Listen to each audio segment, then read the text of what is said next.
Tell me, baby, do you recognise me? It's been a year and it doesn't surprise me. It has been a year. It has been exactly 365 days since Neil Collins walked out on Wraith Rovers, and the mood could not have been more different as the full-time whistle went at Firhill yesterday, with the away end rising as one to declare that this year, to save us from tears, we're giving our hearts to Dougie Imrie. George Michael recorded every part of Wham's Last Christmas by himself, despite being unable to play the keyboard with more than 2 or 3 fingers. And the beauty of the song lies in that simplicity. And the same could be said of Dougie Imrie's self-declared management motto. We want to win every game, but if we can't win it, we don't lose it. And that was in full evidence against Thistle, as Paul Hanlon's first half injury was compounded by Josh Mullin's second half red card, but a resolute Rovers side held firm and secured a 0-0 draw. This is the Oh No No No podcast. My name is Duncan Cameron, and joining me tonight, first of all, I've got Scott Fleming. How are you, Scott? Oh, good, mate. It was an interesting 90 minutes, to say the least, anyway, for if anybody just looked at the score and went, 0-0. But, no, enjoyed my Saturday afternoon. I must say, I'd been out on the Friday night, so I was a bit fragile going to the game, but once I got a pie and an iron brew, I felt a wee bit better than being outside. But, no, enjoyed my afternoon, and then, hopefully... well, we know now for a fact we are above the Pars going into Christmas. Yeah, definitely. Always a nice place to be. And we've got Leslie Mayborn as well tonight. How are you, Les? Something that I learned recently. So the other half of Wham, Andrew Ridgely, he did racing driving in the mid-80s. He raced Renault 5 turbos. And I think one thing we've quite clearly seen from yesterday's result is that our new manager has certainly got a lot more va-va-voom than Thierry Henry's former assistant on the other side of Glasgow. So, I'm good state of affairs before Christmas. I had a good day yesterday, went down to the game, out the house for quite a while, but I'm very, very glad I went down. I had a great day. It was a kind of oddly entertaining is the right word. Like, right at the start of the post-match interview, Davey says to Dougie Imrie, he says, how did you enjoy the game, or how did you see the game? And he's like, yeah, it might even be Davey who says it. It's like 8 yellow cards and a red card. How entertaining. But you wouldn't normally kind of go to that, but that's how I felt about it as well. I really quite enjoyed it, despite the fact it was mostly just quite stressful. On that point, Les, we've talked about quite a few 0-0s recently. How did this one rank for you in terms of the entertainment and the enjoyment?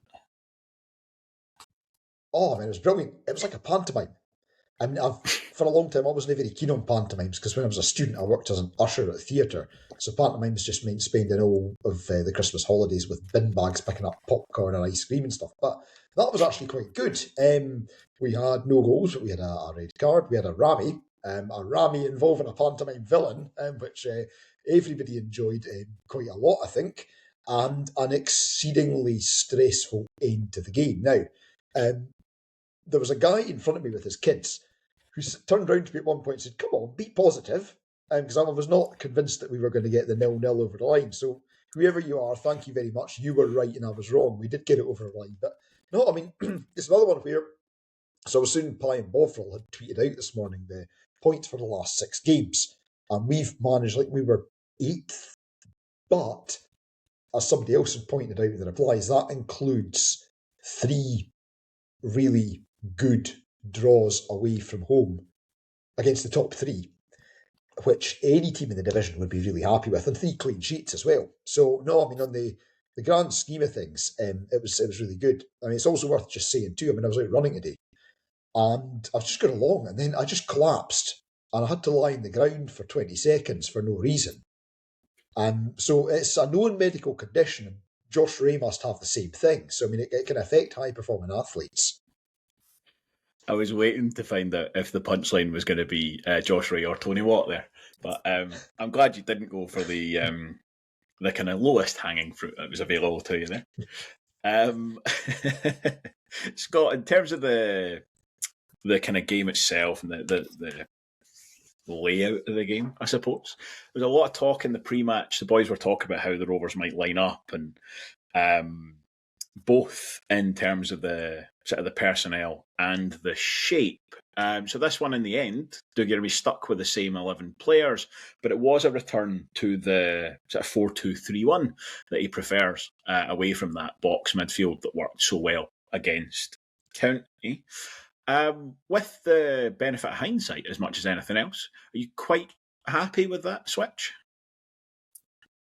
I think Emery's quite openly said that it's a case of it's going to be kind of horses for courses sort of situations with the players and with the team. I think especially until he maybe can get a few more guys that he wants to sign, potentially to play maybe a more sort of consistent team or a more consistent formation moving forward. I suppose we'll find out in January if he does go out and get 2 or 3 signings in the door or whatever, if that's what he does. But with what he's got just now, he's got to find 1 or 2 formations that are going to work just with what he's got, and he seems to have found probably 2 that will work, at least for the time being anyway. And I think there seemed to be a few of us yesterday in the podcast group chat about some of us thought it was still the box, some of us thought it was out to kind of more wide guys again, and I think I noticed it more potentially as the first half progressed that we were in a 4-2-3-1, more the fact that we started quite narrow, and then it wasn't until maybe 15-20 minutes in that I thought that McMullen started coming out quite wide. I don't know if that was just him even naturally going, right, I'm getting no joy here, I'm going to try and take my full back further out. I don't know if it was something to do with that, but because I thought Easton was tucked in, and actually Easton seemed to be in the middle of the park a lot of the time in the first half. But again, he seems to have kind of that sort of free roam sort of position where he can just, if he thinks he can do something in that position, he just wanders in there. But as I say, I think we do. Well, I think me and you seem to think that 4-2-3-1 suits us most of the time. But I do think that formation is a good one for this team. I thought the box formation did work last week, but I do think it will be a case of, as I said earlier, horses for courses. I don't see Emery being one of these managers that's going, right, Ken, what? I fancy trying something different just to see if it works. I think he's going, no, this is a results-driven business. We need results. So I'm just going to do what I think needs to be done. And whether that is 1 or 2 games where you maybe have to, kind of like the St Johnstone one, where you have to kind of just take what it needs to get over the line, because the St Johnstone one, I think we will all say, wasn't exactly a pretty performance. It was very much dig in and just work your ass off for 90 minutes and then hopefully rewarded with a clean sheet. If you get a goal in the break, great. But yesterday was by far not that. We controlled. I thought actually for the first 50 minutes, I thought we played really well. I thought we were popping the ball about. The only problem was I was sort of in line with about maybe 30 yards for their goal in the first half. I thought, see, any time we got to kind of that far out, it looked like we were kind of out ideas a little bit. And it was just kind of, we passed it brilliantly up until that point, and then it was like, all right, what are we going to do now? Because we didn't put loads of balls into the box or anything like that. And I think we probably could have asked Easton or McMullen to potentially try and take fullbacks on more, or we were kind of going too central at times. But yeah, other than that, I thought we actually controlled a lot of the early part of the game. I thought Jack Hamilton looked more like his old self again in that opening period, and he was a big part of that, where, like, deliberately and rightly, he was coming back to, as you say, about that kind of 30-yard point. But again, as you say, you're asking quite a lot of that, where, I mean, if you think back to Easton's goal from open play last week, where it's Hamilton coming relatively deep, either knocking the ball back or turning the ball around the corner, and then you're trying to kind of spin back. And it never quite all kind of came together at once. Les,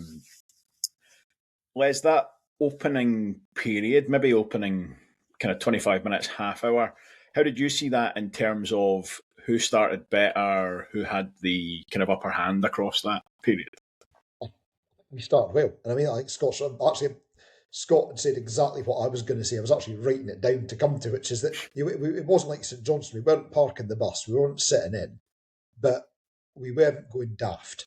And I think, Dougie Emery will know as well as anybody how effective that Partick Thistle team can be when they attack and the quality they've got on the wings and through the middle.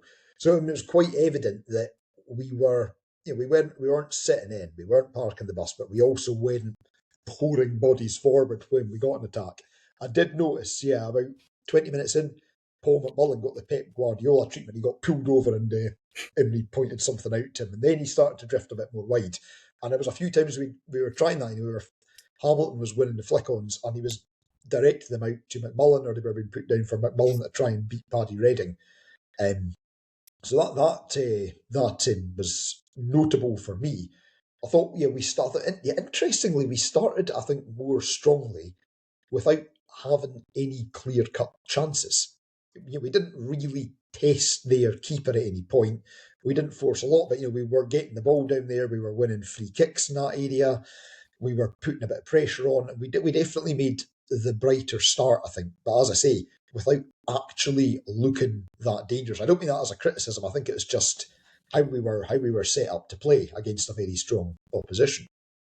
Yeah, I know exactly what you mean. It was the opening, especially because at the first 5 minutes, even we were sort of threatening to threaten more than actually kind of creating anything concrete. But it was a real. I suppose actually the most obvious thing is we looked like a team who'd won 6-0 last week. Like, started with our tails up, and there was just a couple of wee moments in that opening period where Thistle were just a wee bit slack in the midfield, or a wee bit loose with a couple of passes, and the Rovers suddenly looked very bright and very kind of at it in ways that they haven't done for other periods. But I did think that first half hour, it kind of ebbed and flowed as well. That there were sort of, it was almost like trading 5-minute spells to have a little go on top. And by the same token, Thistle never really created a huge amount either. I thought what was notable, looking at the highlights as much as anything, the sort of chances that Thistle do get, the highlights that end up with them in our kind of final third, is how many of them start with their fullbacks, which was something that Blair talked about in the pre-match, about if he had gone with that box midfield, you're just giving them kind of too much encouragement. Again, I think that's.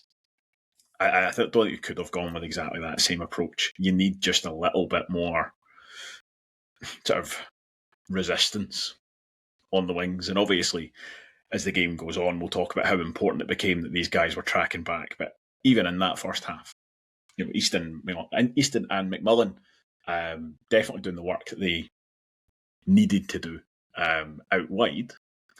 Next thing I've got down here is the penalty claim. Jack Hamilton manhandled ? As he's going into the box. Scott, give me your thoughts on this one, please. Well, funny enough, my dad wasn't at the game yesterday, so he put the highlights on earlier today to watch, and I was just in the room at the time, so watched it with him. And I don't think put it this way: if that was against us, I wouldn't be wanting it given. That's the way that I looked at it. I've seen them given, so I wouldn't have been surprised if it had been given. But I felt like at the time when I watched it live, I felt at the time that Hamilton went down quite easy. But I also think that there's no denying that Lee Ashcroft has at least grabbed a hold of him at some point, and he has gone down. I just think that he probably went down a bit too easy, and the ref has probably thought that as well. The linesman's on that side as well, so he's got a very good view of it. But I just went back to it thinking, right, if that's Tony Watt, for instance, and we know Tony Watt likes to go to the ground, if that's him, he probably goes down, and I wouldn't be wanting a penalty given for that. So that's just the way that I looked at it. It's funny you mentioned Tony Watt. That my kind of issue with this, because it's exactly that. I actually think, on balance, probably not a penalty. But already by this point in the game, Tony Watt had 2 free kicks Oh, yeah. in the middle of the park, not in the box, but in the middle of the park for exactly this, which is the defending player is touch tight and he goes down. But and it's how just many it's the times do you see this inconsistency. week in, week out that, that'll be a foul if it's no in the box? It's a load of rubbish. And that's exactly it. And that's going to be a recurring theme, by the way, because I think at 2 other points I'm going to make effectively the same argument about different things. And actually, undeniably, we had no goals, but we had 9 cards, so we're going to have to talk about the referee. With a couple of exceptions, I'm almost more annoyed, not annoyed, but I take more issue with the way that football is refereed more than that specific referee. And that's the example, because he's basically refereeing to convention, which is that, sometimes stuff that happens in the middle of the park isn't treated the same as stuff that happens in the box. So it's a little bit difficult to get too upset with that particular referee. He's just doing what all the referees do. But it's frustrating when you see it, and I was hopping mad when that happened right in front of us. Les, anything you want to add to that? For me, it's not a penalty. I could see why people wanted it. I wanted it in the heat of the moment. What I think the referee has probably seen is a big laddie muscling a smaller laddie off the ball. And what the linesman has probably seen from his side, the linesman didn't have a very good view of it, is Hamilton slowing down and Ashcroft going at the back of him and Hamilton going over and effectively trying to buy a penalty. And I mean, having said that, I don't know what else Jack Hamilton could have done, given that the angle the Ashcroft was coming in at. I don't think he could have nicked inside him. He couldn't have Cruyff turned him or anything like that. He couldn't have cut inside. I couldn't see where else he could have gone. The only thing he might have done is got a shot off, but it's one of those things. I think what's probably been seen as a bigger laddie shoving over a smaller laddie. And if that had been given against us, I would have been raging. It is what it is. I mean, we'd had free kicks earlier in the half. And later in the half in that position. We'd had a couple of free kicks in dangerous positions, so we can't really complain that the referee was giving us nothing. But I take your point in general about the ref and some of the conventions that come around it. Yeah, you say free kicks in dangerous positions. One of them would have been in a more dangerous position had it not been for the referee who moved it back 10 yards for absolutely no reason. Just, again, little things. Sorry, not important. Next thing I want to highlight here is it's probably Thistle's best chance of the half. There's 2 in relatively quick succession where it's crosses on the right-hand side. So one of them, it's Logan Chalmers basically looks like he's made a mistake. He does make a mistake, but recovers it brilliantly. The kind of diving challenge with Lewis Stevenson. And then it's Ben McPherson on the overlap who gets the ball in. But the other one, the one that comes after that, and the only reason I want to talk about it is Oisin Smith. The pass here is brilliant. I mean, I've not seen a huge amount of him, but we've seen some chat that the Thistle fans are worried about losing him in January because St Mirren could recall him. And you think, well, St Mirren are pretty decent. They've just won the League Cup. But, I mean, it's one pass, but it's a hell of a pass. And I think just to widen that point a little bit, Scott, anytime we go up against Thistle, we're always talking about Logan Chalmers on one side, Aidan Fitzpatrick on the other. What did you make of those 2 yesterday over the full piece? I think, just going straight out of it, I think it was quite a quiet game for both of them, to be honest. And I must say that I didn't think Jay Rowe really had a great game yesterday, but I actually don't think it was due to his defending he didn't have a great game. It was more the fact that any time he received a pass, or he tried to pass, nothing came off.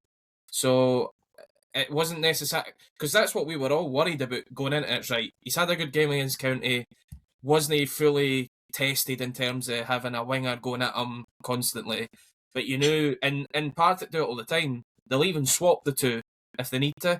So you've always got somebody going at you.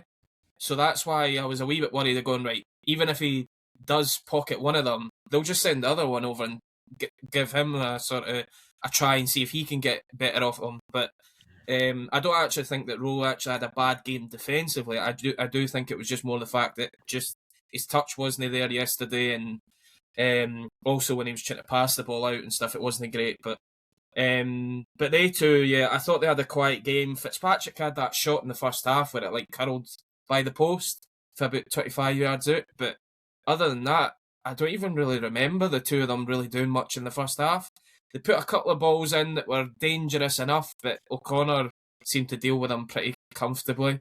I think there was one that was it Tony Watt? I can't mind. One of them that kind of O'Connor got to the ball at the same time as Tony Watt. It was kind of like a jammed block sort of thing, instead of Tony Watt getting a free shot. But other than that, yeah, as I say, I don't think that there were really standouts. You could see Mark. Well, actually, where we were sat yesterday in the ground was brilliant for watching the managers, because like you're so close, you're right above them. You could hear and see everything that Mark Wilson and Alex Ray were like demanding and asking their team of, and constantly you could see them shouting at Logan Chalmers to try and stretch and go wider every time. But there was at one point he's shouting it, and Chalmers is on the touchline like, you can't go any wider, mate. Like you're on the touchline.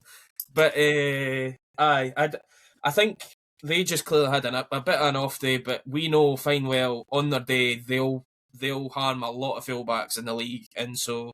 But fair play also to Rowe and to Stevenson. They've obviously had to do their bit to keep them quiet enough. But I do think that Partick just, for some reason, as you said earlier on, they were, especially the first half, they weren't great passing the ball. There was a few misplaced passes and heavy touches and stuff like that.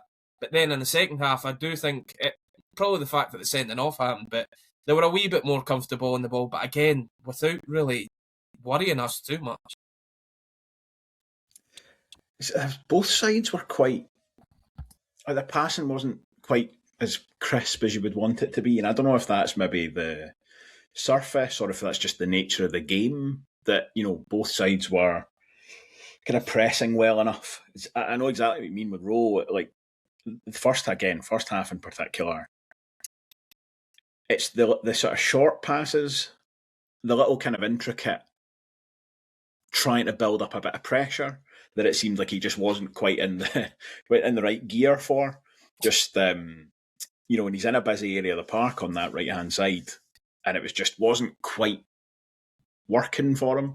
Whereas like even the second half, there was a bit more room. There's a couple of the set pieces where he gets up to, and he hits the byline at one point. And I think that suits him better, just giving him big swathes of space that he can run into, rather than the kind of 10-yard passes where it's one or two touch. But that probably takes us up to the kind of turning point, I suppose, for the first half. I think we have two turning points in a game. I suppose you can zigzag. Turning point for the first half, which is Paul Hanlon's injury. So it's a free kick. I think it's the second of those free kicks that were right in front of us. Comes in. It's a completely accidental clash with Dan O'Reilly. I don't think there's any fault to be distributed there, but certainly a sore one. By the sounds of it, it's not so much a kind of concussion, it's more that he's actually just really taken one right in the face. How big a miss is Paul Hanlon? There's a few angles to this. So clearly just losing a defender of his quality in and of itself is always going to be an issue. I mean, we are fortunate actually in that Darragh O'Connor I thought was brilliant yesterday. I thought he was absolutely brilliant. He, like you were just saying, he blocked a shot from Tony Watt, stopped an almost certain goal. I mean, he was tremendous throughout. He got a couple of good shots away actually as well, and just he certainly stepped up to the plate. So we're quite fortunate in that we've got Darragh O'Connor. We've also got Jordan Docherty, who's so good at everything that it wasn't an issue. The centre-back, it's not as if we were suddenly having to play somebody who's not a centre-back at centre-back. We've got perfectly competent, capable, designated defenders who can step in. So that's fine.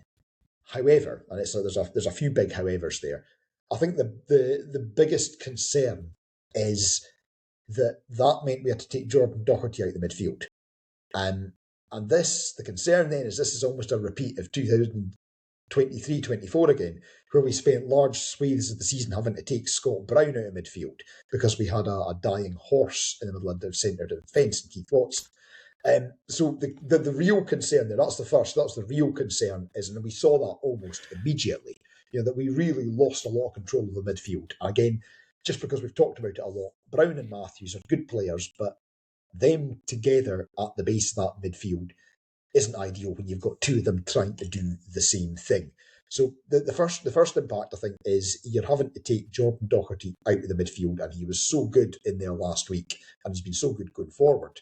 That's a big issue. The other thing, actually, so we were talking a few minutes ago about J. Rowe, and I agree. I don't think J. Rowe had a terrible game, certainly not defensively.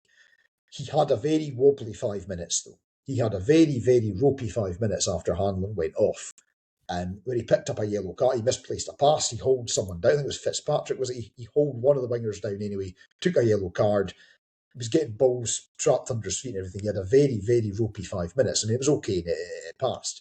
But that, again, is another consequence of not having Doherty at the base of the midfield who can come and step out and help him out if he needs.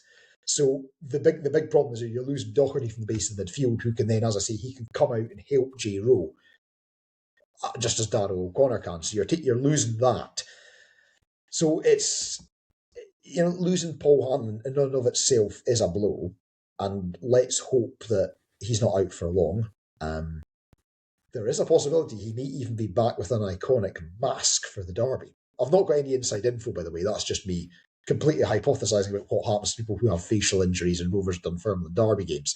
But it's more the domino effect, if you like, particularly at a time when you've already got Fordyce is going to be out for the foreseeable. There's no sort of...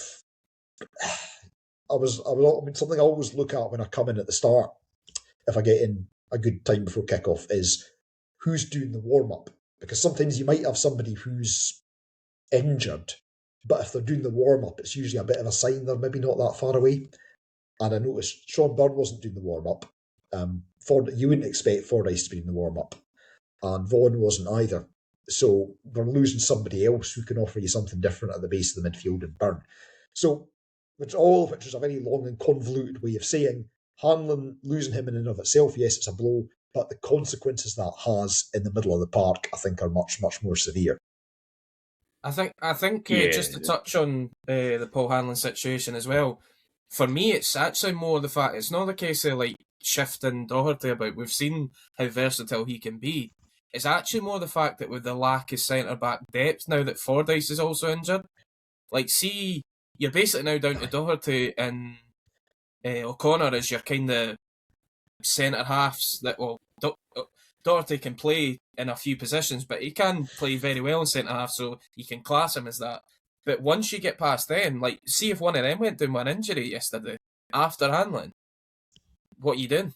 Like, that's what I want to know. I've got a theory. Emery's going to look at. I have a theory. Wilson. I think what you do is, I don't know if you and Wilson can play centre-back. He could certainly play on the left of a three. And I know Emery's not keen on the back three. You could do Wilson, O'Connor, Doherty. But if you then lose one of them, then you're in trouble. Yeah. I was trying to think that yesterday. I was like, is Ewan Wilson quite tall? Or is he just really well built? I think he's quite It just looks like he kind of should be tall, because he's clearly in decent nick. It's like, is he big enough? And yeah, I completely agree with you, Les, on Jordan Doherty. Like, as you say, he's just good at everything. Okay, if you told me that Jordan Doherty's actually like a Lowland League standard goalkeeper, I would believe you without like a second thought. I'd just be like, yeah, that makes sense. But he's also like, ranked at snooker or something. Like, it just seems like he is just kind of good at everything. But we missed him in the midfield. And it seems kind of funny to say that, given that we started playing him in the midfield last week.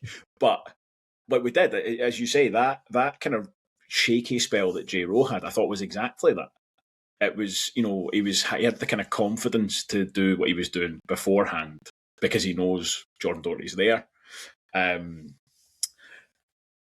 Yeah, and it is. I mean, I suppose on the one hand, it's not really a tricky one in terms of the defence because, as you say, Scott, until we get, or unless we get somebody else injured or suspended, the defence actually now kind of picks itself. It's just like, yeah, here's the only defenders we have left, and you and Wilson. But it's less than ideal because it puts us back into the realms of trying to find a midfield, that all works together. But yeah, on the face of it, certainly no issues. And again, I think these guys will all take a lot of confidence from yesterday. Actually, now having come through that with yet another clean sheet, I can't imagine any of them would be concerned about going into future games with that same kind of setup.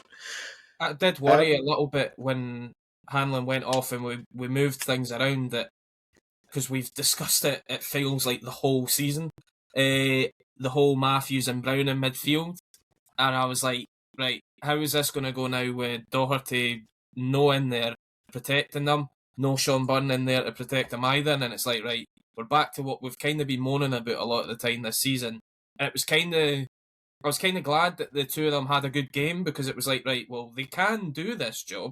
It's just a case of, is it a case that now Emery's kind of giving them better instructions, more instructions? I don't know. Because, like, when this, I know I'm going ahead here, but when the sending off happened, Bruni got called over instantly to figure out what they were going to do. But Bruni also looked confused at whatever Emery was telling him. He was just kind of like, aye, and then just ran back.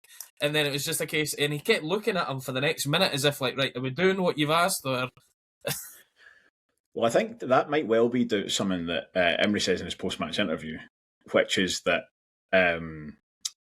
he apparently told them already, so maybe Scott Brown just hadn't been paying attention, but he said, if we get a red card, we're going to a 4-3-2. Yeah. So actually, having started the game with one up front, where a man sent off just stuck Dylan Easton up front as well. But he says himself, like, you basically just have to go to, it's, you know, your back four, your midfield three, and then two guys up front to just try and occupy the whole back four as much as you can do. So I don't know if that was just, if he's just like, right, Bruni, two up top. And he's like, What? And I was thinking that as you were saying that, I was like, you know, obviously we've played a lot of that game with 10 men. That's arguably more suited to like Matthews and Brown. You know, they're quite happy doing that kind of job. But I mean, you are talking about a good half hour in the middle of the game between Hanlon going off and Mullin going off, and we didn't look, you know, out of sorts at that point either. So definitely, Ross Matthews, I think, is back into a real groove at the moment where this maybe sounds slightly dismissive. I don't mean it to. Like, you barely notice him, but he's doing nothing wrong, even slightly. He's not scoring worldies. He's not. I mean, he makes a very good tackle in this game that causes an absolute ruckus, but like, he's not standing out. He's doing the opposite of standing out. But like we said last week, he played, I think, 90 minutes. Certainly played a lot of a 6-0 win, and we basically didn't mention him. But he absolutely played his part, and it's very much the same here.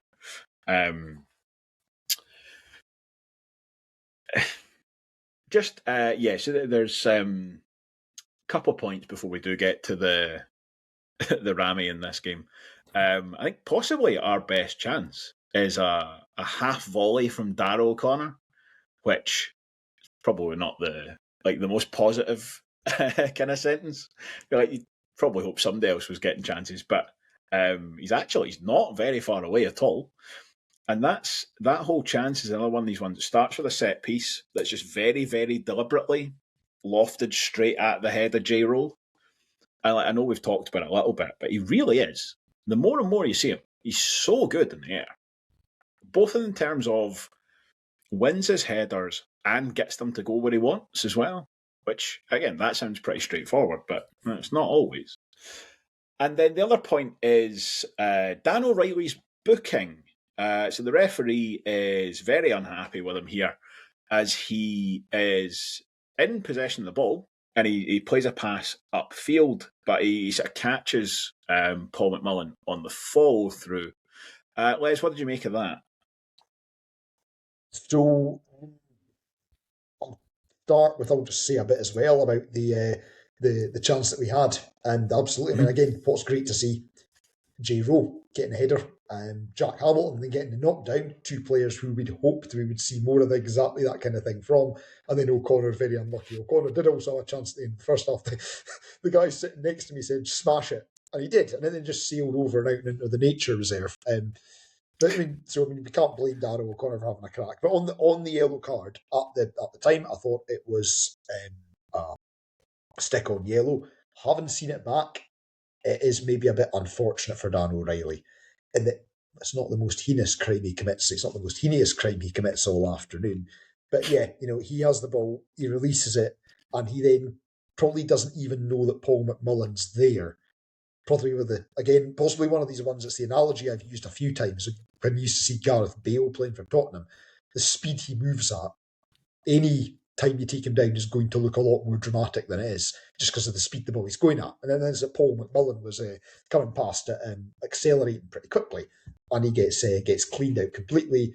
And I think the referee has probably just seen Dan O'Reilly sticking a leg out and cleaning out Paul McMullen and has immediately gone for the yellow card. Yeah, I think it was on balance with my sensible head on. I think that was unlucky for Dan O'Reilly. I think this is really harsh. It's a category that comes up a lot for me, which is I don't think he knows anything about it. Yeah. And I realise that in the rules there's sort of allowance for endangering an opponent and various other things to that degree where it's like you kind of need to have the awareness. But I just don't think there's a reasonable expectation here that Dan O'Reilly should be worrying about hurting somebody when he's effectively just playing a pass upfield. Like, he does catch Paul McMullen, he catches him probably kind of relatively high up in the sense that his foot is off the ground. But, and again, I'm building a point that I'm going to come back to. With this one, I don't think you can... I think if you were able to kind of Bernard's watch this and pause time a half second before Dan O'Reilly passes that ball, I don't think he's going to go, oh, I'm glad you've stopped this here, because otherwise I was about to hurt Paul McMullen. He's got no idea. Doesn't know he's there. He's not thinking about it. And I think it's harsh to then book him for that, because effectively it's just bad luck. It's a kind of freak occurrence.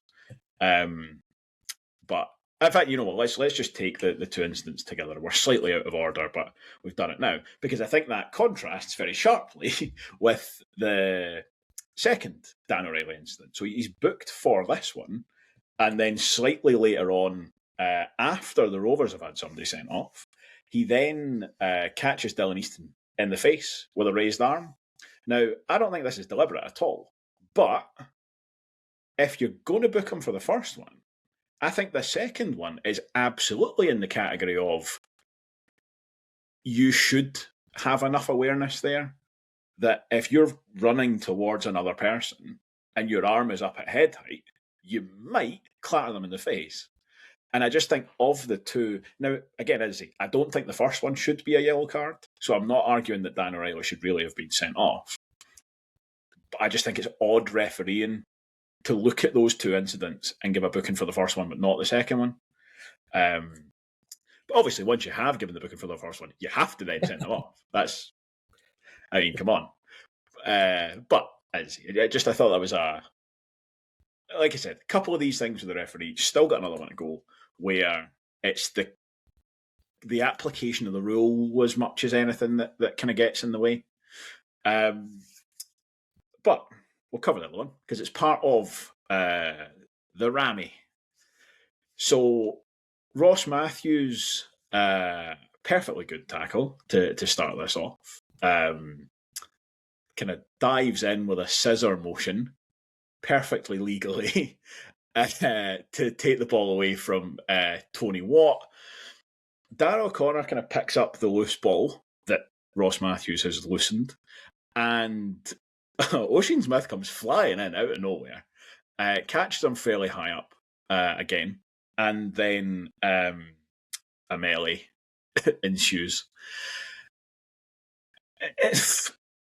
Scott, is this just a footballing incident? Is there anything that the referee can be doing about this, or is somebody particularly out of line compared to the others in this? I'm not really sure. I think, yeah, to agree with your Ross Matthews challenge being legal, yeah, that was interesting that didn't stop play there. But it was all just a bit bizarre because, like, Ross Matthews comes through the back of Tony Watt, and you're just like, okay. I mean, he comes away with the ball somehow, so I think the refs went, well, he's came away with the ball, so maybe he got the ball. I'm like, well, it's like the fact that he could see his numbers. Well, he's clearly facing away for you then. He's behind you. But, yeah, I think it was... To be honest, it's funny when these sort of things happen because I actually, for some reason, like it. It's the same in, like, well, we always get slated for it, but me and Blair are into our ice hockey. So see when, like, there's been a shot at goal and the defenders are all protecting their goalie, sometimes there'll be a forward that tries to be a bit cheeky and go in a bit closer than he should. Then there's maybe usually a bit of a scuffle. That's the sort of stuff you like to see because then it's like, you're defending your own teammates. Then you know you're all together, sort of thing. And when you see teams, it's all piling in like that. That's kind of when you know, right, the guys are up for it. Because you could easily just let a few of the Partick boys just kind of go in at the ref and go in about whatever. But our guys were just as equal in there, kind of sticking up for themselves and all that sort of thing. But I think, to be honest, and to be fair, see when he booked the guys, I straight away, because I remember actually, this is even before starting the podcast, you had a pinned tweet, Duncan, for years ago for the referee with the way that he'd booked them. And Charleston, I think. I almost went, that reminds me of that moment, that the way that he's just went straight in and just went the exactly timing-wise round. I just wish there was maybe 4 or 5 of them going to get booked, no just 3. But, it was... I think it was quite right that the guys that got booked, other than Ross Matthews didn't. But and that was for his tackle. But I actually bumped into Les outside the ground at the end, and I said to Les at the time, I said, Ross Matthews has went into that challenge, dropped a bomb, and just ran away, and everybody else then just went in and started everything. I was just like, it's typical Ross Matthews to go flying into a challenge and just start something. And I mean, if anything, it actually kind of sparked us into life again because we kind of started the second half a wee bit flat, weren't doing too much, but then Partick were kind of getting closer and closer to our end, and then that seemed to kind of galvanise us a little bit moving forward. And I tell you, somebody that would have really enjoyed it, Dougie Emery. Yeah, definitely. And Alex Ray as well, I'm sure. Oh, aye, well, true, right actually. there. I didn't think of that. That still is my pinned tweet, by the way, if anyone wants to see what Scott's talking about. Les, what did you make of this whole incident?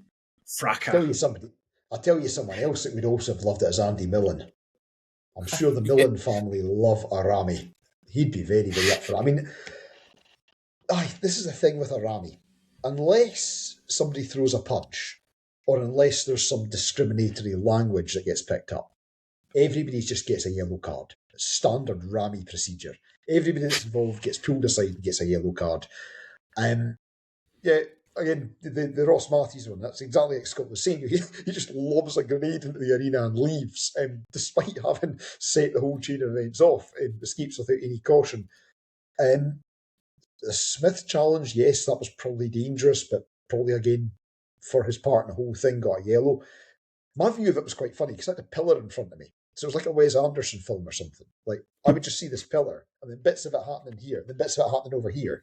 So there was stuff that I didn't see. So I didn't see Josh Mullin going head-to-head with somebody, but I've now heard from 2 folk who were either side of the pillar that this definitely and absolutely did happen. You're never going to have any outcome other than a whole lot of people getting pulled aside and booked. But it was confusing because when I watched the highlights back, So the ref had the yellow card out right at the start of the whole incident for somebody. I didn't know who that was because at that point Scott Brown was talking to the ref. But the yellow card was out. I think that might have been for Ossian Smith. Yes. Because the referee's obviously at that point has seen him go flying through and just thought, right, that's not a sending off, but it's a yellow card. He's then pulled everybody over, and he's probably just said, look, for dramatic effect, I'm going to show you the same yellow card again. You've already seen this, but I'm going to show it to you again. So yeah. This is what happens. And I said before about I was going to pick up a thing that I think is just football convention. This is the other one. And I realise this is just petty and snide as much as anything else. But exactly what happens is as the referee sees Ossian Smith clatter into that challenge, he takes his yellow card out of his pocket. And I think it's very clearly one of these, like, referee school 101. You get the booking out really early as like a tactic to kind of diffuse things. And he's still not quick enough because nothing's diffused. Fusing is happening all over the place. So he takes a yellow card out of his pocket, and as he's doing that, Scott Brown is sprinting at him, and he almost kind of diverts that yellow card. So he takes it out of his pocket as if he's going to give it to Ossian Smith, and then doesn't, because he's distracted by Scott Brown, who's shouting in his face. So he books Scott Brown. A melee ensues. They then pick apart the melee, and this is my problem. Melee isolated melee. Josh Mullin and Ossian Smith are as guilty as one another. So they both do the same thing. They both kind of go head to head. There's a bit of what Roy Keane would call a bit of pushing and shoving. There's some kind of fingers pointed. And the referee pulls it apart and he goes, right, Tony Watt, you did a bit of pushing and shoving. You're getting booked. Josh Mullin, you're getting booked. Ossian Smith, bit of pushing and shoving. You're getting booked. What about the tackle? Yeah. He's got an extra crime to account for. And as I say, this is just the way it works. Like, you knew that there was never... Did you think that Tony Watt got booked for his part in the melee? I actually thought he was walking away and then he still was moaning at the ref. I thought he got booked for just mouthing back at the referee, and he just had enough of it. That's just... Because I'd have done the same to him all game. Because he kept going after he got booked. I was like, just send him off. Come on. Cheer me up. Yeah. So I see. Look, actually, in real terms, am I spitting feathers about that? Well, I mean, yes, but I recognise that it's kind of petty and silly, and I don't think there's basically any referees who would have gone in and said. I think some of them would have gone, right, Ossian Smith, you're getting booked for the tackle, and then booked the others for the melee. I don't think there's any who would have said, right, you're getting a yellow card for the challenge, and you're getting a yellow card for the... It's not going to happen. So it's probably moot anyway, and didn't deserve 10 minutes of conversation there.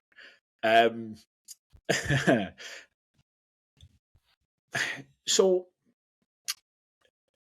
oh yeah, sorry. The next thing that's in this, I barely recognised this at the time. I didn't really notice. There's a handball claim against Darragh O'Connor that gets the Wraith TV slow motion replay treatment. Scott, is this just as simple as the ball hits his body first, and so there's no case to answer, or is there something in this? I mean, even with the slow motion, maybe I was watching it too far away for the TV or something, or even when I was at the game, I didn't really see it close enough, but I genuinely didn't actually see it physically hitting his hand or his arm. You can see it bounces up towards that sort of region, but I don't think I ever seen it ever hitting it. And yeah, I mean, I think it would have been extremely harsh because I don't think he really knows much about it.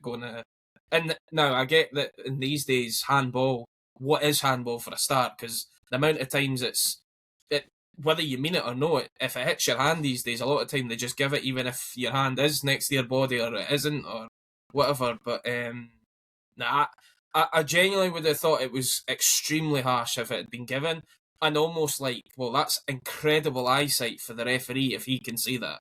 Because, as I say, I don't think it was that clear and obvious. I mean, it's not really for us to talk about, but that's what really annoys me with like VAR. It was brought in for clear and obvious, so then he take 5 minutes to make a decision. Whereas like this, when it comes to this, because I can tell you right now, if we had been in the Premier League or something, that would have been looked at for about 5 minutes, and then you're going, Yeah, what's going on? Like it's just nowhere near clear and obvious to say, right, oh, it's a penalty. So as I say, I think it would have been extremely harsh. But again, people look at it differently. I genuinely just didn't think it had even really struck his hand or his arm. yeah, that's that. I don't think there's anything in that. Right, let's talk about the other big talking point, really. So just in the kind of build up to this red card, there's a little bit decent bit of football for the Rovers actually. Again, it's Jordan Doherty who plays a big ball into the channel. J Rowe is on his bike, gets the touchline. His cross is kind of cut out, but it's recycled. Josh Mullin gets a reasonable shot away. He's kind of on the edge of the D, gets a bit of power behind it, but it's ultimately a little bit too close to Josh Clark. He rolls the ball out to Ben McPherson. Ben McPherson sort of shapes as if he's going to just launch this ball up the line. And as he cuts inside, Josh Mullin is on the floor, kind of diving in, catches him around about the ankle. And the referee is in absolutely no doubt that it's a second yellow card. Les, it's another one of these two-part questions. What did you think at the time, and what do you think now, having had a chance to see it back? Right away, at the time, I just hit the big football cliche button. He's given the ref a decision to make. And you could pick it apart and see whether it is or not. But ultimately, you've been booked for rammying less than 5 minutes before, and you're going sliding in on somebody in a position of no danger whatsoever. You're giving the referee a decision to make. I think, having seen it back, I stand by that. Notably, Dougie Imrie as well in his post-match comments, the first thing he just says is something along the lines of that's a really poor decision from Josh. Effectively along the lines of for somebody with his experience to make a decision like that is a really poor decision. Dougie Imrie doesn't even try to defend him or justify it. Whether the actual tackle itself is a yellow card offence or not, the fact of the matter is he's gone sliding in with what looks like his studs up, much like the one at Capello actually, in a very similar area of the pitch, which also Josh Mullin also rightly got sent off for. He's just gone sliding in on somebody where there's not in any position of threat, and the referee has seen him going sliding in and has sent him off. I mean, I don't know. I mean, I know there's an element of subjectivity. I think the area of the park that it happens in really doesn't help. For instance, if Ben McPherson had been across the halfway line and had been bearing down on goal and was about to get a cross in, and Mullin puts a tackle like that, and the ref might think, I can see what you're trying to do, you've got the ball, I'm going to give you a very stern talking to, but I'm not going to send you off for it. But when you've just defused a rammy a few minutes before with that same individual at the heart of it, and that same guy is then going sliding in and taking out a right back effectively on his own 18-yard line, I think the only outcome is the referee is just going to say, right, enough is enough, and send him off. So I think in that context, my view didn't change from at the time to seeing it after, which is that it was just an extremely daft thing to do that left the ref with, given the ref a decision to make. Scott, for you?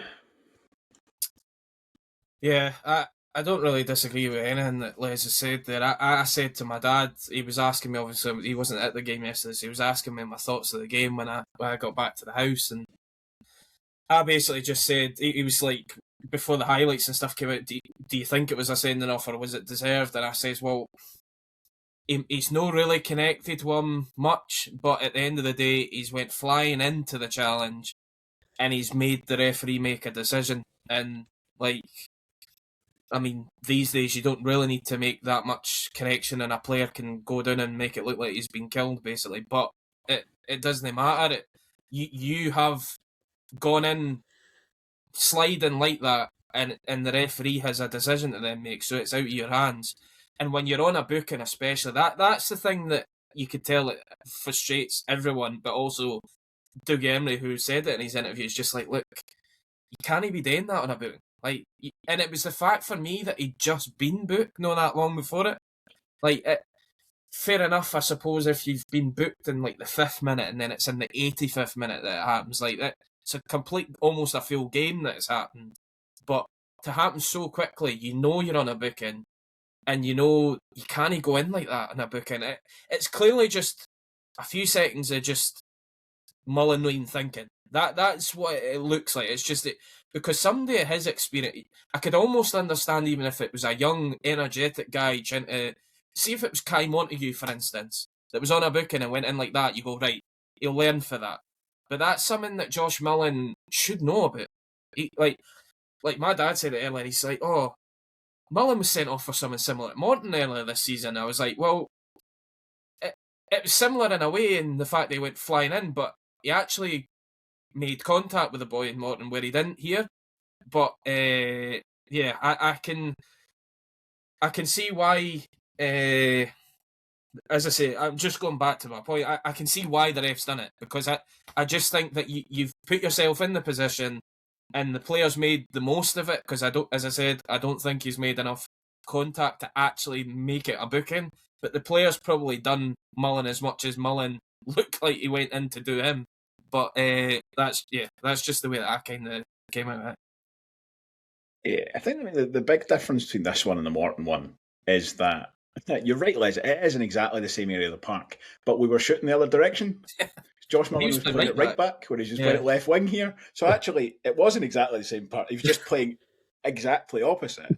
But the in that situation, the onus was very much on. He was playing as a defender, and Morton were attacking, and it was his job to try and stop it. And he dived in to try and stop it, and he missed the ball. What turned out to be a much worse challenge than we all thought at the time, to be fair. I think we owed the referee an apology for that one, because there was an angle that came out subsequently that was a really bad challenge. Whereas this one, I think that the biggest thing, as you said, Liz, is it's unnecessary.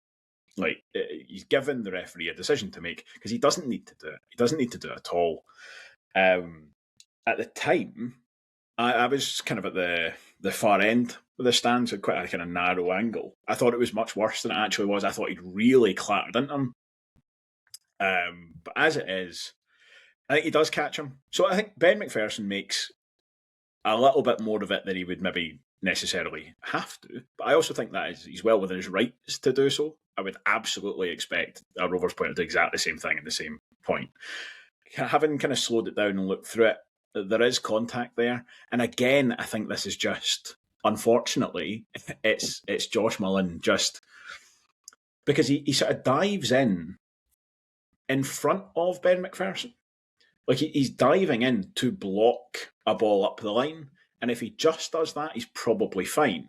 But as McPherson shifts his body, Mullin kind of brings his leg across and then does just kind of catch him. And maybe it's more kind of toe-to-toe than it is like, crashing into his ankles or whatever. But there's contact there. There's enough contact. He's off the ground. He's off his feet. I think it has to be a yellow card. I just don't think there's any question at all. You just if there's any contact at all, and there is, I think that's a yellow card. And ultimately, I think it's what Doug Emery says. It's just you have to take that and learn from it. He probably hoping somebody of Josh Mullin's experience doesn't make that kind of mistake. But the only thing, I think it's just adrenaline. I think it's just he's just had that shot away, and I don't think he's barely even broken stride. He basically gets the shot away, and then he's sprinting across to cover that right back.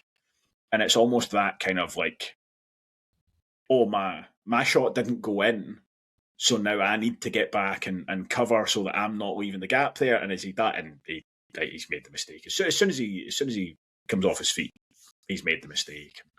It's a tough one to take, but ultimately no complaints as far as I'm concerned. I talked about that Dan O'Reilly with the kind of the elbow up, the arm up earlier on. Les, anything you want to say about that? I mean, again, to use another cliche, it's probably an inconsistent referee trying to even things out.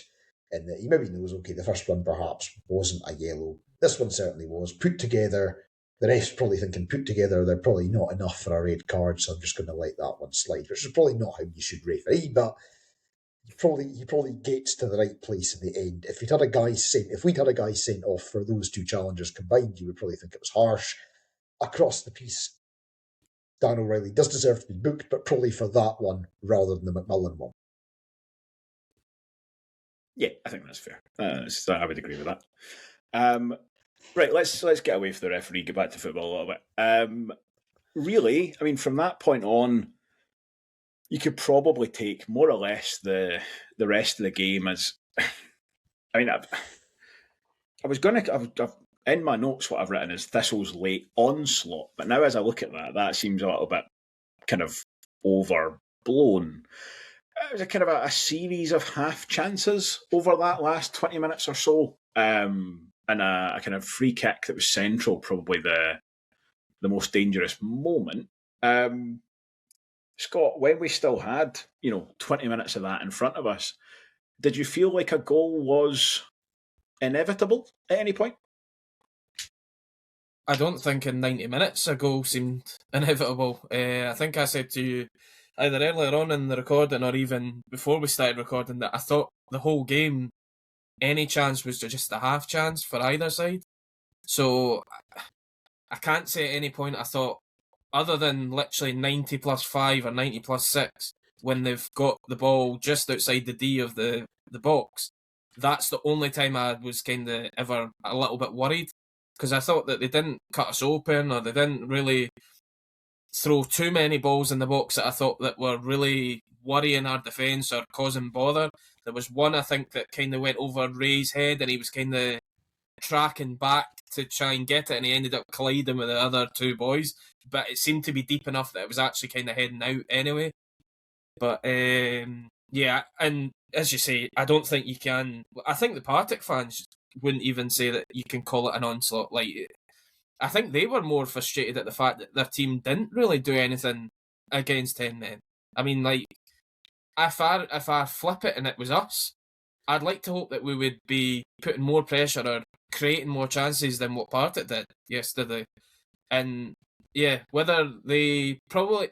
I think the regret might be that they didn't actually try to... I was saying that as soon as we went down to 10 men, I was worried they might start pinging balls from right back to left wing or left back to right wing and try and really drag us from one side of the pitch to the other. Because that way, with the extra guy, usually you'll get somebody in a bit of space that probably wouldn't normally with 11v11. But other than one time, I think, because again, Mark Wilson at one point was screaming at one of his wide players for no asking for the ball, basically, when his fullbacks got it.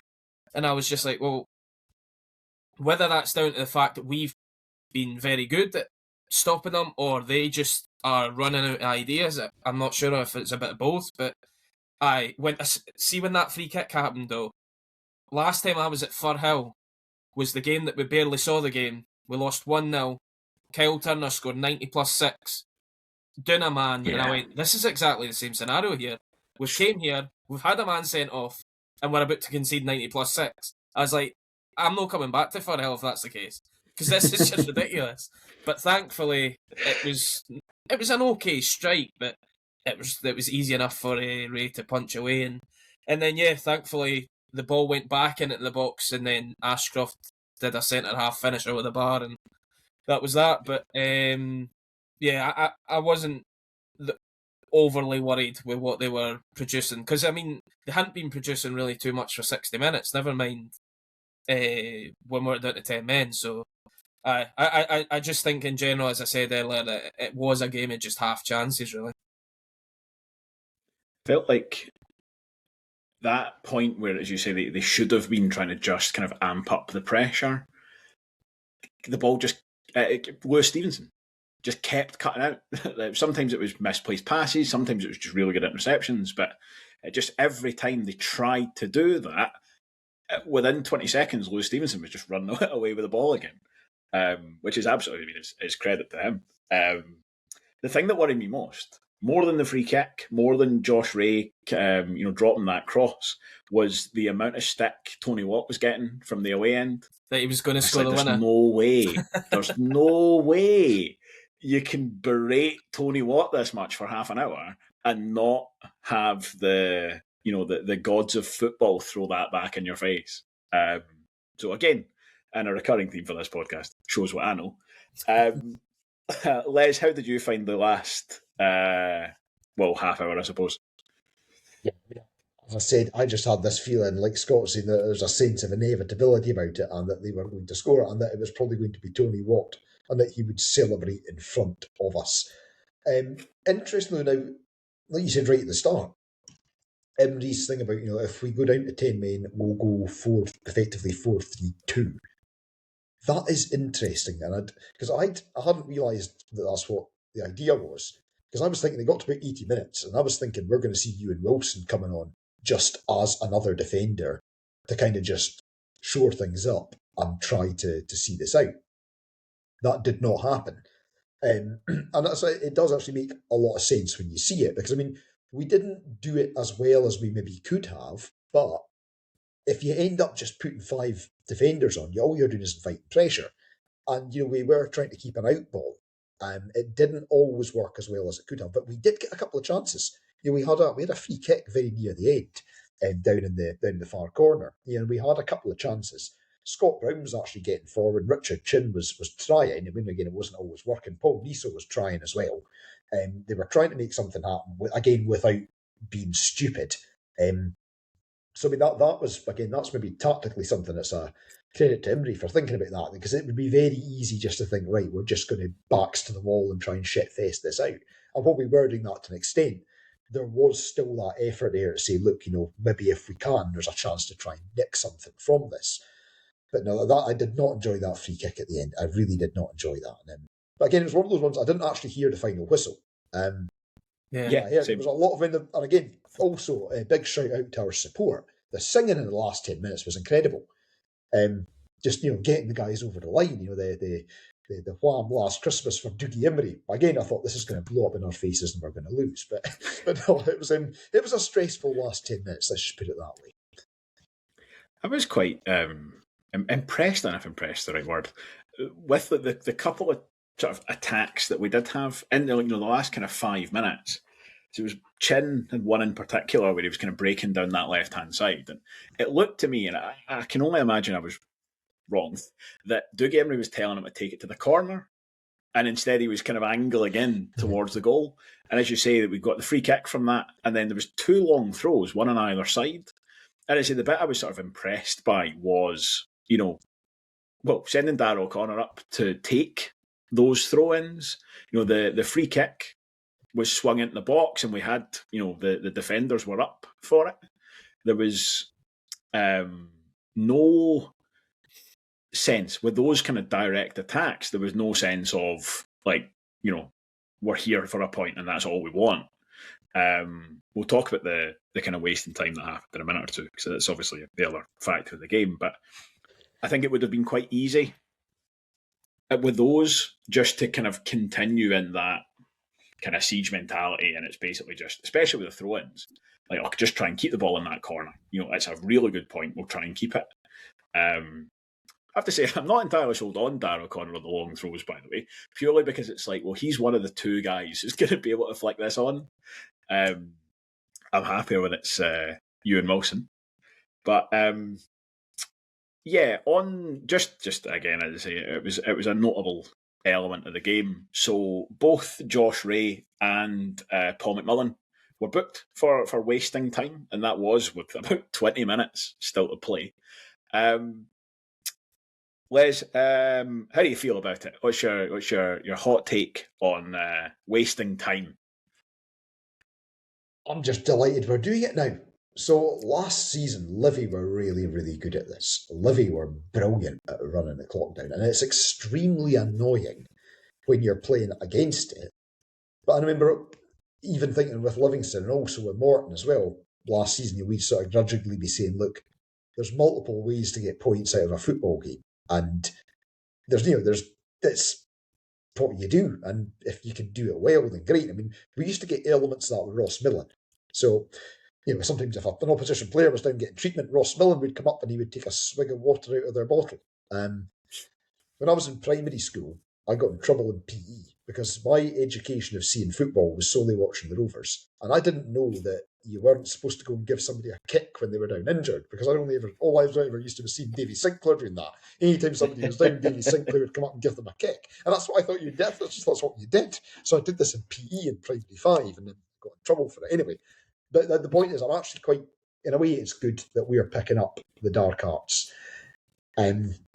You've got to do it. If nothing else, it breaks up the opposition's rhythm. It breaks up their momentum. And again, if it was the other way around, and we were against a team who were trying to grind out a point, you'd have to say, look, okay, that's their prerogative. They've got the right to do that. Josh Ray, I was a bit concerned because he did pick up the yellow quite early for time wasting. And last season we had Liam Dick sent off for chronic indecision at throw-ins, which the referee misinterpreted as time wasting. So I was concerned how early Ray had picked up the yellow, and then after that he decides to pretend he's got a bit of cramp, which I'm sure Barry Robson would have enjoyed. But no, it does. I mean, you've got to do it, and it's been a criticism we've had a complaint at least for the last couple of seasons, is that our squad hasn't always been the most streetwise. And so if that's something that Dougie Amer can bring in, then I'm all for it. It's like I know a song that'll get on your nerves. Like, as long as you're the one taking control, you're the one doing it, it doesn't bother you in the slightest. But it really annoys you if someone else is doing it. And it worked. And I think that ultimately, the ends justify the means. If you concede you concede a goal in the 96th minute when the second half hasn't seen a physio, then that unfortunately is just one you have to take on the chin. But if you get through and it's still 0-0, I mean, you deserve credit for it, as far as I'm concerned. Scott, you can give me your thoughts on time wasting if you'd like, but also take us into man of the match, please. And I think that'll do us for today. In terms of the time wasting thing, it happens against us, so just do it. Like, if you're in the position to need to do it. I hate it when it's happening against us, so why not just do it back to them, sort of thing. Like, it's there's a time and place for it. Like I said, I did think the Ray one was quite early on, and it was like, right, okay. But then when he went down again, I was like, well, surely he's not going to book him here, because genuinely, like, it was weird because he stood back up and then was kind of wandering about as if he was like actually hurt, and then it was like, no, actually it's cramp. I was like, actually no, Ray, you're better off telling somebody you're injured rather than reaching as if it's cramp, because if it's cramp, the referee's not going to hate any of it. But if you say, oh no, I've actually taken a knock here or a bang, then maybe you might get the assistance you claim to need. But yeah, I think plenty of teams do it. Plenty of teams will continue to do it. So why not join in when it's needed? Again, I don't think it's needed every single week. I mean, like last week, you don't need it when you're 5-0 up, 6-0 up. But different if you're down to because I can guarantee you, it would have been the exact same if Partick were down to 10, and Lee Ashcroft would probably be going down holding someone saying that he's got cramp and whatever. So it's going to happen. So yeah, as I say, just do it if you need to. Man of the match, I think for me, I actually thought it was quite convincing in terms of who I came back home. My dad's like, who would you have given man of the match to? And straight away, I only thought of one player. Whereas sometimes even in a decent performance, you might come out with 2 or 3, or maybe like last week, maybe quite a few. But I just went with Darrell O'Connor. I thought he was superb yesterday. I thought he made every challenge he needed to do, every block.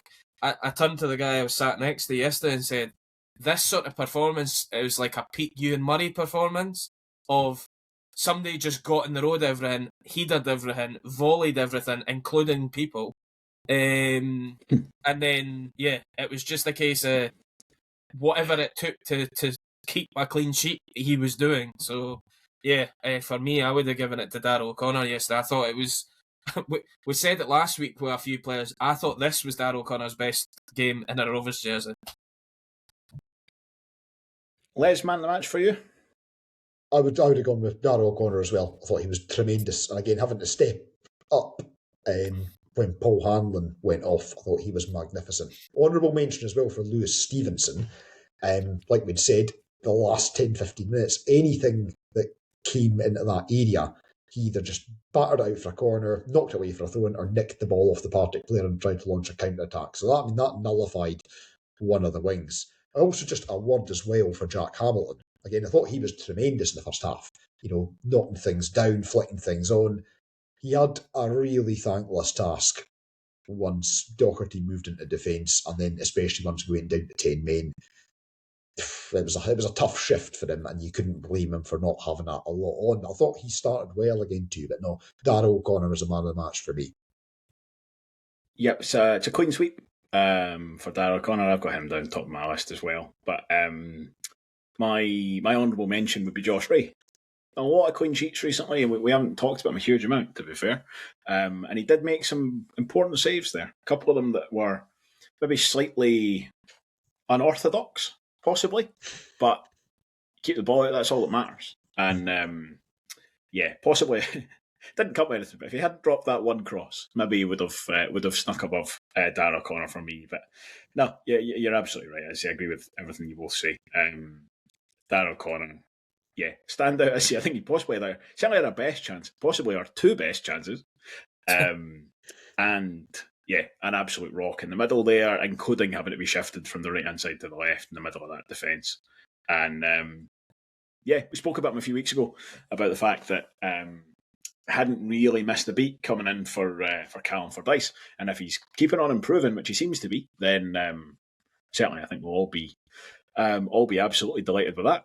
And got away with absolutely melting the boy Letsosa right on the edge of the box at the end as well, which possibly slightly risky, but he's obviously got confidence in his goalkeeper, so fair play.